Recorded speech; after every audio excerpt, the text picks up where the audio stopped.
Agora eu vou falar desse aspecto político. Chamo a Renata Agostini.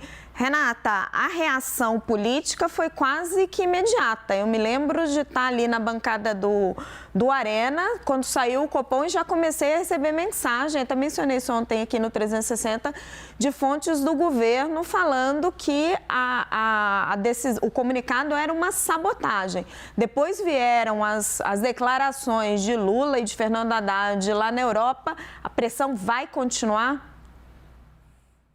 Vai continuar.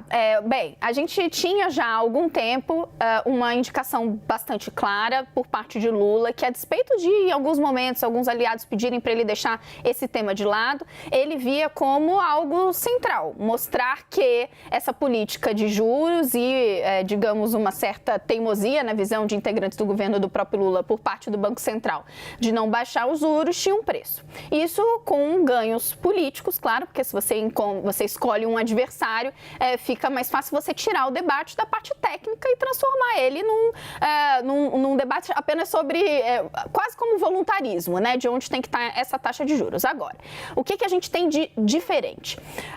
Havia uma expectativa por parte do mercado, não todo, isso não é consensual, nunca é, né, mas nesse caso, parte do mercado de que, ainda que a taxa de juros Selic permanecesse no mesmo patamar, já pudesse haver ali alguma indicação à frente de quando ela começaria a cair. Eu digo que isso não é consenso porque agora há pouco mesmo eu estava mandando para o NACA, uma fonte, um grande gestor de recursos, né, aí de São Paulo, que estava me mandando, falando que não achava que não dava ainda para ter total certeza sobre quando isso ia acontecer.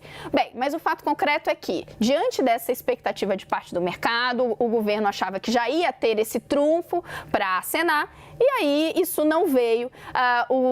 A diferença é que a gente tem outros personagens que começam a entrar nessa história. O fato de Fernando Haddad falar de forma mais clara sobre essa questão, criticar de forma mais clara, dando corpo à fala de Lula, é um dos sinais.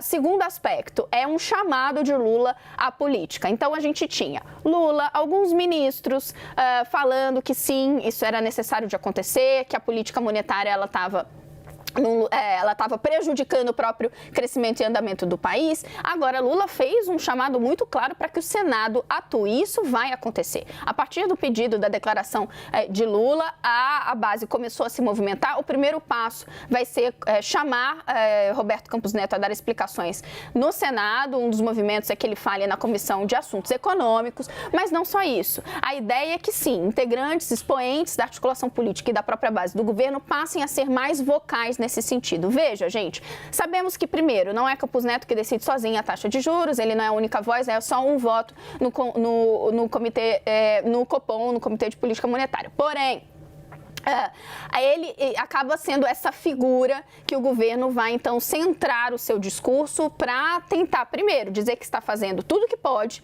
para que essa taxa de juros caia, entendendo que há uma aderência cada vez maior a esse tipo de argumento.